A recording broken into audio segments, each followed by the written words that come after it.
Welcome to the last breakfast. Please enjoy the video.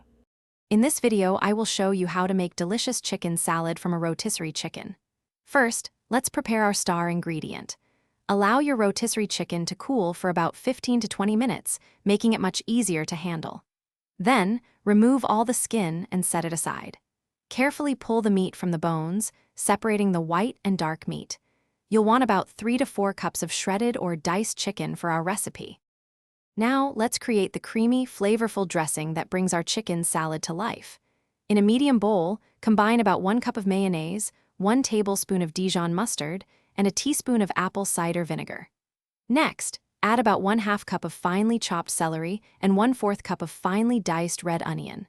Season with a 1/2 teaspoon of salt, a 1/4 teaspoon of black pepper, and a pinch of paprika. Whisk everything together until it's perfectly smooth. With our chicken deboned and our dressing ready, it's time to bring it all together.